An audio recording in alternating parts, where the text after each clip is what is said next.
The grand halls of Aplia Academy were as magnificent as ever, the kind of place that made you feel either really important or really small, depending on your self-esteem that day. Outside, the clear blue sky spread wide, dotted with fluffy clouds, and the sun's rays reflected off the Academy's grand golden dome like it was in a competition to see how many students could get blinded before noon. "Do you have a good candidate for a new professor?" asked a voice, cutting through the serenity of the scene like a nosy neighbor asking for gossip. Baron Van Tyrant, the Academy's principal, sat in his office, clearly stunned by the question. His face seemed to be frozen between confusion and disbelief, an expression that could make students think twice before asking for an extension on their homework. He looked at the person speaking, eyes wide, and replied with a simple, "Seriously?" "Because what else do you say when someone drops a bombshell about a new hire and you're just trying to get through the day?" Meanwhile, in another part of the academy that was just as grand but a tad more stuffy, thanks to all the books, an old, wise figure, the type who'd probably seen more magical disasters than birthdays, sat thinking. His hand rested under his chin like a philosopher deep in thought, or someone who just remembered they left the stove on. "If I do, I'd say one of the best candidates in the imperial capital," he said with a tone that implied he had some big news to share. "You'd be surprised if you saw their ability," he continued, as if this professor was some sort of magical prodigy. The other person in the room, eyes glistening with anticipation, was clearly on the edge of their seat, possibly waiting for a name drop or at least a hint. "There's no doubt," the old man added dramatically, "he's talking about the Ashen Wizard."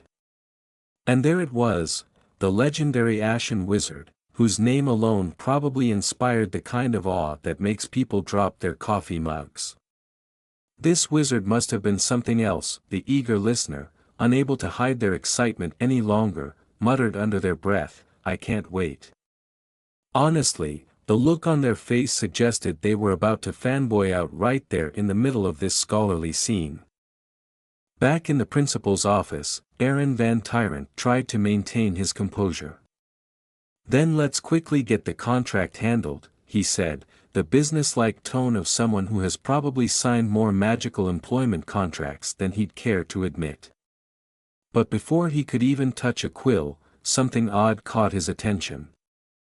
He paused and looked at the paper stack on his desk as if it might explode, which, in a magical academy, wasn't entirely out of the question.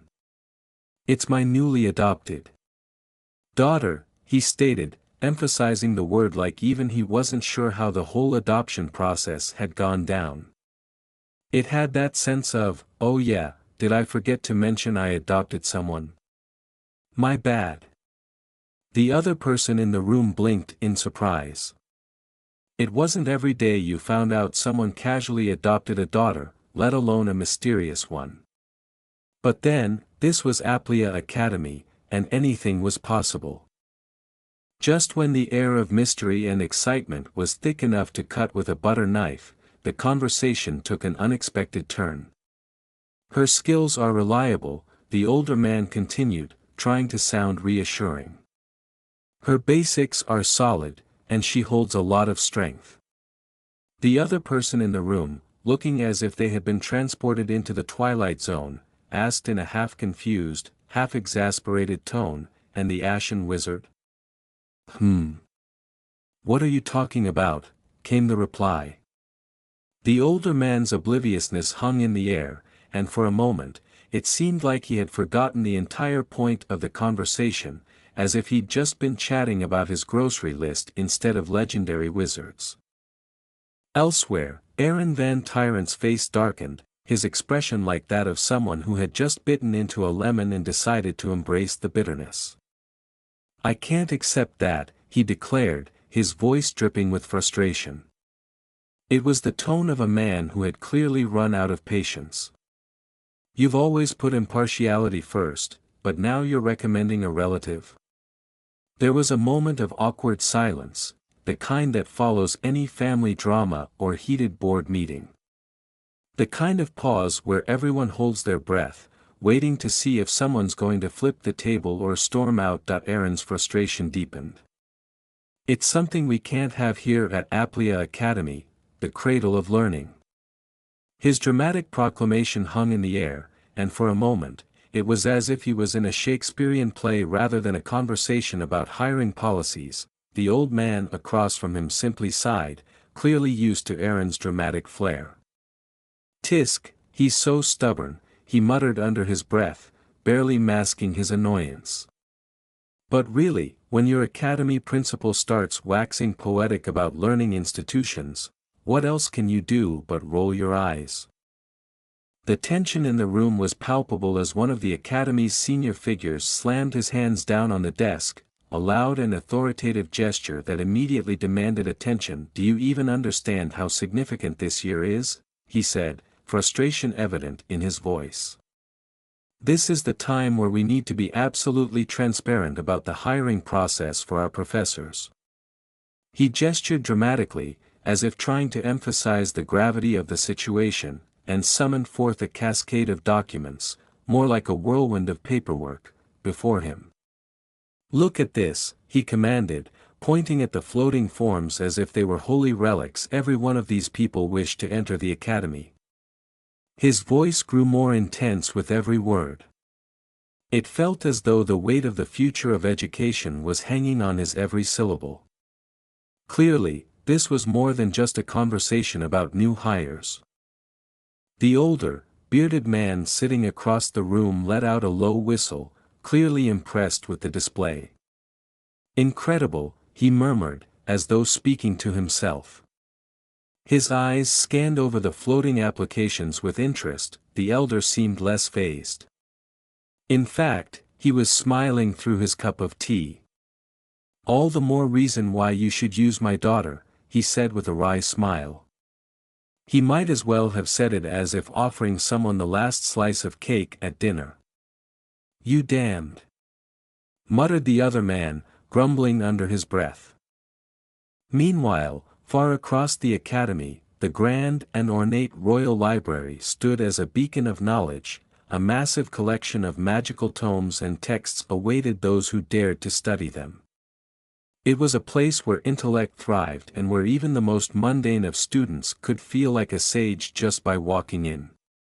Well, most students.in walked the protagonist, yawning.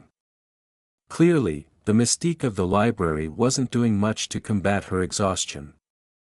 As she gazed around at the grand halls, it felt both familiar and foreign at the same time. I haven't been here in 6 years, I think, she mused aloud, slightly nostalgic but mostly unimpressed. I only came because Master told me to, but nothing's really changed. The sound of her footsteps echoed in the grand hall as she strolled inside. It wasn't exactly awe-inspiring for someone who had, at one point, probably already read through every book in the library. Studying here? A cakewalk. Still, her master's voice echoed in her head, you're going to be an assistant professor soon, so go study seriously. She let out an internal sigh, eyes narrowing a bit in boredom. Seriously, she thought to herself, I've already read everything here eons ago. It wasn't just overconfidence, it was the simple truth. The girl had devoured books like a voracious dragon hoarding knowledge. But, she conceded, since I'm already here, I might as well do something. That something, however, quickly became complicated. She noticed something strange. The mana, the very lifeblood of all magic flowing through the academy, wasn't, well, flowing. That a confused student nearby echoed her thoughts. Why isn't the mana flowing? Now things were about to get interesting. That's weird, one of the students muttered, staring intently at his enchanted pen as if it had personally offended him. He held it up in front of his face, his brows furrowing in confusion. Why isn't the pen's mana coming out? He asked, looking at the blank piece of paper before him. The pen, once flowing with the essence of magic, now seemed as useful as a dried-out quill. He tapped the pen on the paper in vain, trying to coax out any remaining magic like someone desperately squeezing toothpaste from an empty tube. Another student across the room sighed, obviously irritated, and snapped, "You there, be quiet." His tone was sharp but masked with a thin layer of exasperation, clearly done with the day already. But before the first student could respond, another voice chimed in, panicking as if the world was ending. "Please, look at this." The mana suddenly stopped flowing out, he wailed, his paper similarly blank, almost as if mocking their abilities. The second student, catching on quickly, raised his own paper and muttered, "Same with mine." His voice cracked slightly, a mix of nervousness and disbelief creeping into his tone. "Is this the first time any of you have been in the Royal Library?" A cool, calm voice cut through the commotion like a hot knife through butter. The girl leaned against the table, adjusting her glasses as though this was all too predictable. "There's only one reason why the mana would stop flowing," she explained matter-of-factly, pushing her glasses up the bridge of her nose in that very typical "I know more than you" way. She sighed as she looked over at the confused group of students, one eyebrow raised. "Looks like they're new students." One of the students, who had been silently watching from the corner, chimed in, eyes wide with disbelief. "The mana doesn't come out?" He tilted his head, not quite grasping how the magic, that they had grown so accustomed to, could just disappear. "If you focus just a tiny bit. It means that the fourth princess, Lady Isla, is currently in the Royal Library," someone whispered, with awe in their voice. There was always an air of mystery surrounding Lady Isla. As the words sank in, papers rustled softly, as if the wind itself had bowed to her presence. Suddenly, in her deep thoughts, Lady Isla bumped into another student, the scattered papers flying in the air. "Yua, are you okay?" the other student asked in concern, snapping out of their own bewilderment about the mana situation. Isla blinked, clearly embarrassed, shaking her head as she quickly collected herself. "I'm sorry, I was lost in thought," she replied softly, lowering herself to pick up the papers strewn around them. The other student gave a gentle nod, brushing off the incident. "I'm fine," they assured, though they clearly looked a little starstruck by being so close to her. As Isla reached down, she paused for a moment, her eyes widening ever so slightly. Her hand hovered over a particular piece of parchment, and for the briefest moment, a soft, knowing breath escaped her lips. "Ah," she whispered to herself, recognizing something profound. Images and stars began to swirl in her mind's eye as a delicate voice echoed within her. "The fourth Princess Isla. A stella loved by the stars." There was a brief flash of the cosmos, stars sparkling in the dark like a soft dream. "Even someone as great as her wishes to enter the academy," a man exclaimed, pointing dramatically at the piece of parchment in his hands. His voice was tinged with disbelief, as though he couldn't fathom why someone of such high standing would want to go through the trouble of attending classes with common students. "I've heard that you've been receiving reports on the war situation as of late," the man added, now addressing someone with authority. His face grew serious, the weight of their discussion pressing down. "That's right," his superior confirmed, nodding solemnly. As he said this, he thumbed through the reports, glancing at the grim details scrawled across the pages. "It seems the front-line knights have been crushed again," he muttered darkly. His eyes narrowed as he scanned through the reports. It must be because of the Ashen Wizard's retreat. As the discussion began, a stern-faced elder looked at his companion with piercing eyes. His thoughts were heavy, the weight of responsibility evident in his tone. "Thanks to that," he began, "the princess had to start learning the circuit diagram." His frustration was palpable, though it was masked under layers of composure. Inwardly, he wondered how this situation escalated to such a degree. Another figure, standing across from him, casually flips through a document, his old hands steady yet tired from years of experience. Exactly where is he? That disciple of yours? The elder asked, his patience thinning like paper in a storm. The words hung in the air, like a threadbare robe caught in the wind. The scene shifts to a bustling library. Inside, sitting in a space filled with an eerie, regal ambience, the apprentice emerges, cloaked and kneeling, as if waiting for the inevitable judgment. Her mind drifted briefly, but her thoughts snapped back to the present. Raniel van Trias is, her words trailed off, as her memory flooded her thoughts. The sight of a familiar figure caught her eye. There was no denying it, she had seen this face before. There's no doubt. That's the fourth princess, Isla. Ah yes, the one from 6 years ago. She had pestered him relentlessly in the library, asking for guidance on each diagram. She's the kid who kept asking me to teach her each time I came to the library 6 years ago, he thought, unable to suppress a hint of nostalgia. How could time have flown so quickly? The princess, once small and eager, had grown. She's gotten so big already, he murmured to himself, remembering the small, inquisitive face he once knew. However, his musings were cut short. A sharp voice pierced through the moment. Aren't you staring too much? Princess Isla shot him a withering glance. The apprentice flinched, caught red-handed in his reflections. Hey. Ah, I'm sorry, he stammered, rubbing the back of his neck awkwardly. The princess's attention shifted, her gaze trailing over his robes. That robe. Are you a wizard? The question held an edge, a subtle interrogation in her tone. Yes, well, everyone in here with these clothes are wizards, right? His response was not as confident as he would have liked. He wasn't sure if his shaky answer made him sound more knowledgeable or like a lost tourist in a magic show.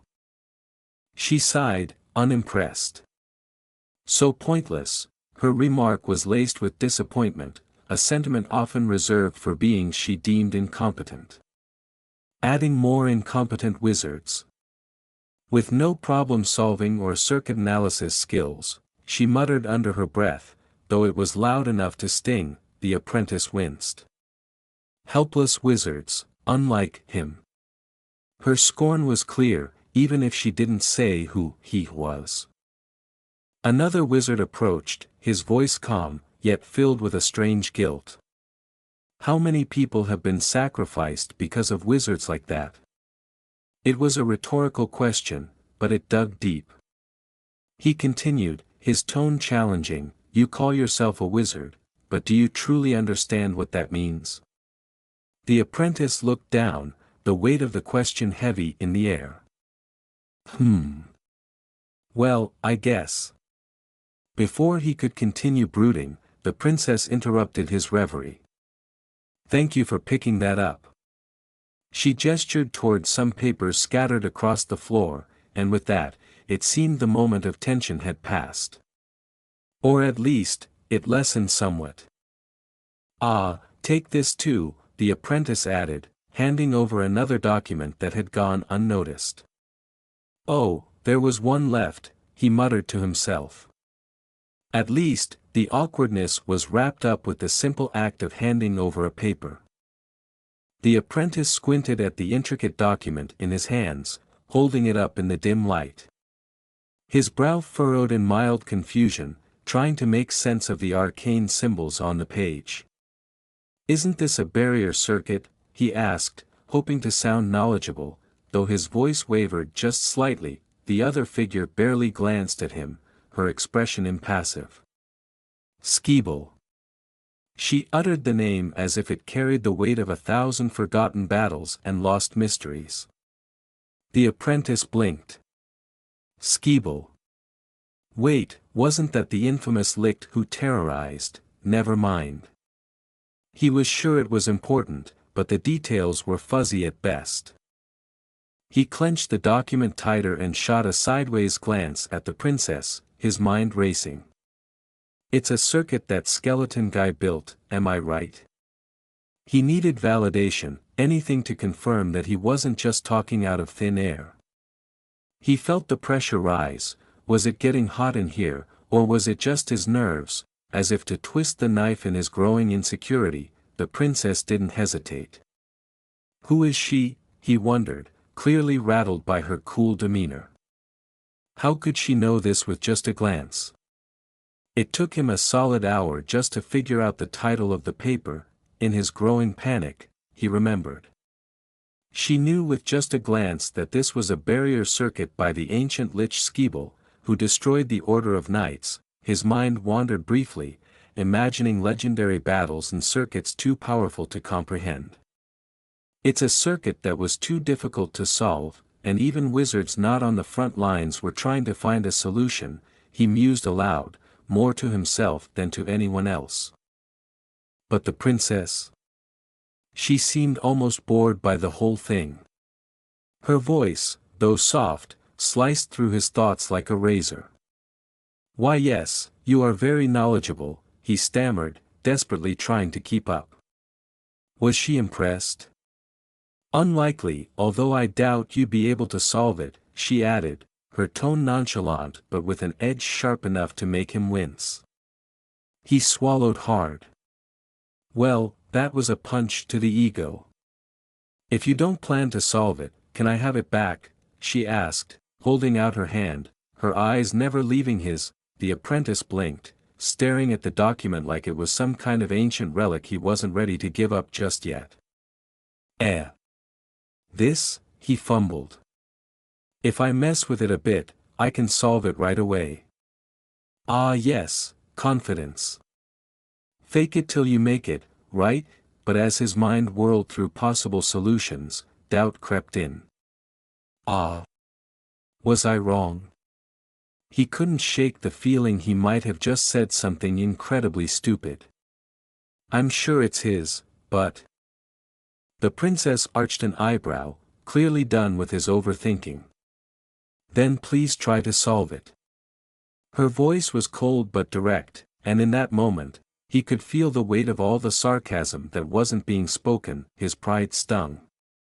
You have already insulted me this much, she continued, turning her gaze away as if she were uninterested in his next move. So solve it. Insulted her? When? Wait, what just happened? The apprentice, now thoroughly confused, stood frozen in place.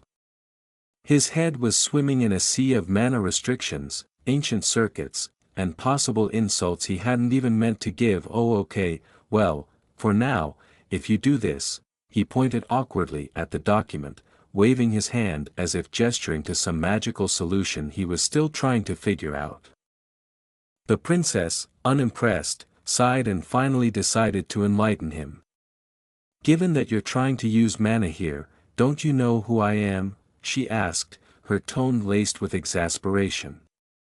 It's due to the restriction of the stars. She let the words hang in the air for a moment, letting them sink in. Of course. The mana restriction. How could he forget?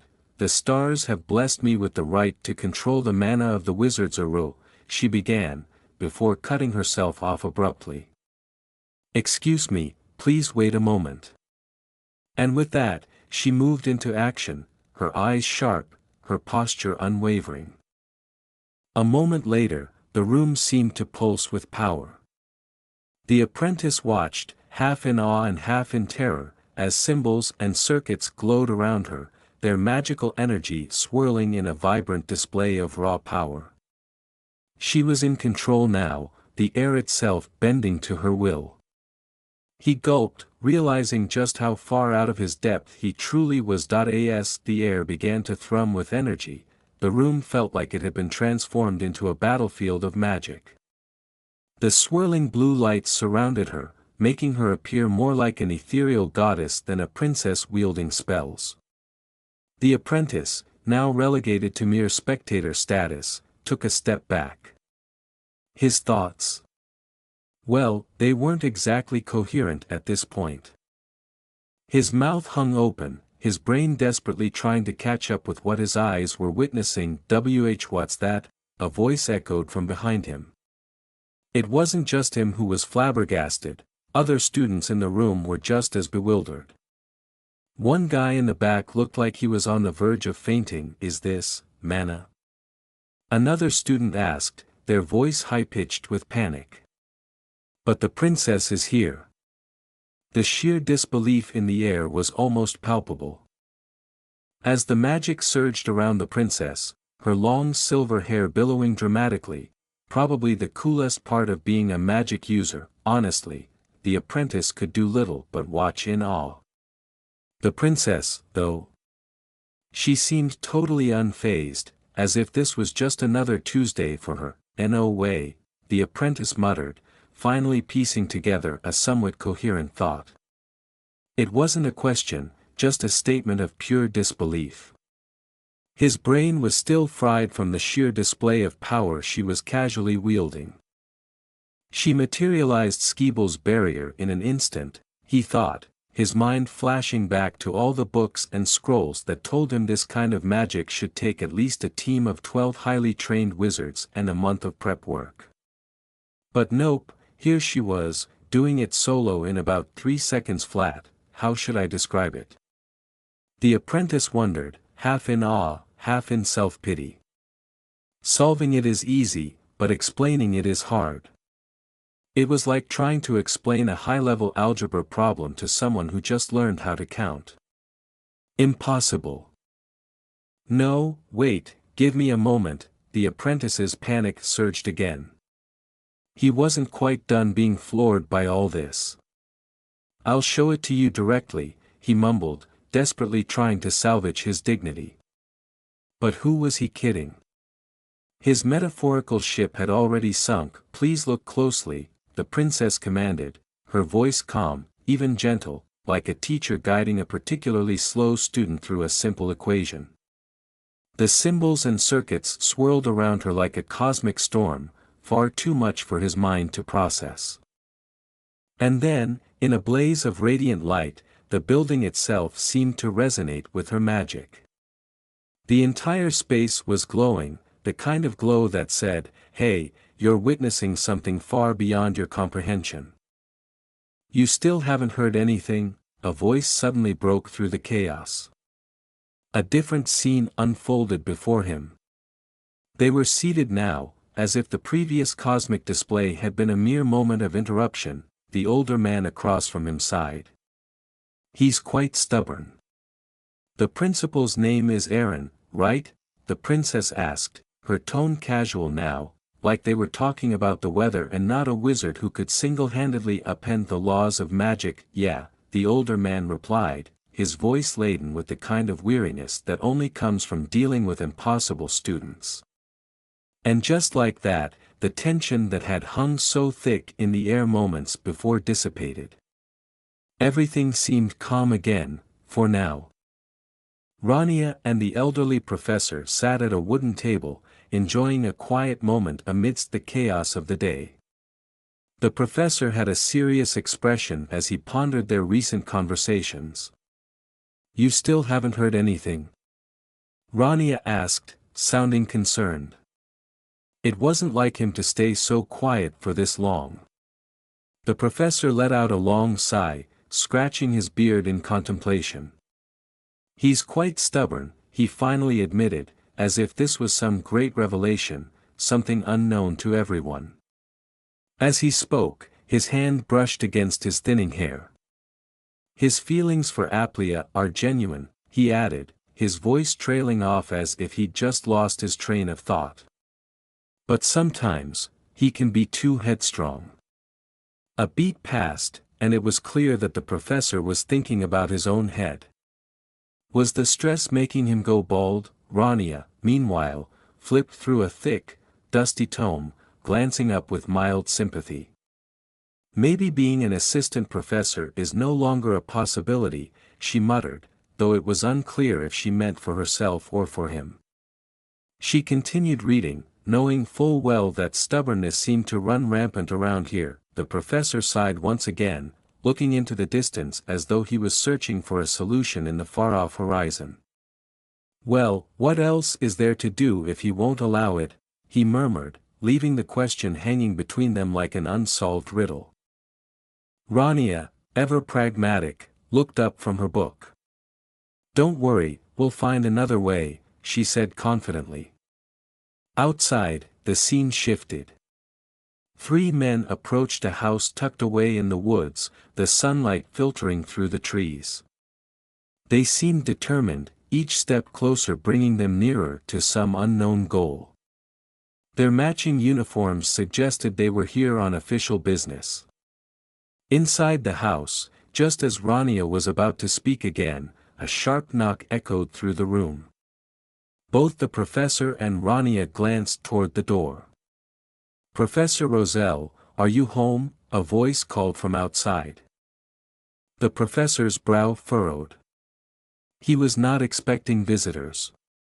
He stood, moving slowly toward the door, and opened it to reveal a familiar face, Sir Harvel, the royal escort. The knight offered a polite smile as he stepped inside. "Professor, it's been a while," Harvel greeted. His voice was formal but warm, the tone of someone who had spent much time in the professor's company. The professor raised an eyebrow. "Aren't you the royal escort?" he asked, as though he hadn't been able to place the man for a second. "What brings you here?" Harvel glanced over his shoulder, gesturing to the men behind him. "Is Lady Rania van Trios home?" Rania, still seated at the table, raised her head, a bit taken aback by the mention of her name. "Yes, my daughter is here," the professor replied, gesturing towards her with a tired wave. Harvel stepped forward, lifting the lid of the box to reveal a stunning piece of fabric. "I have something to deliver to her," he explained, holding the box delicately, as if its contents held the answer to some grand mystery. "The box itself looks like it can feed a family of 3. How much does the gift inside cost?" With lighting effects and background music that sounds like angels are singing, it was revealed that the content is a robe. Harvel nodded. "It is from the 4th princess," he declared, stepping aside to allow one of his companions to step forward with a beautifully ornate box in his hands. Rania stood, curiosity piqued as she approached. "From the 4th princess?" "Isla," she repeated, as though trying to wrap her head around it. Rania looked down, surprise crossing her face. "A gift? And from the 4th princess, no less."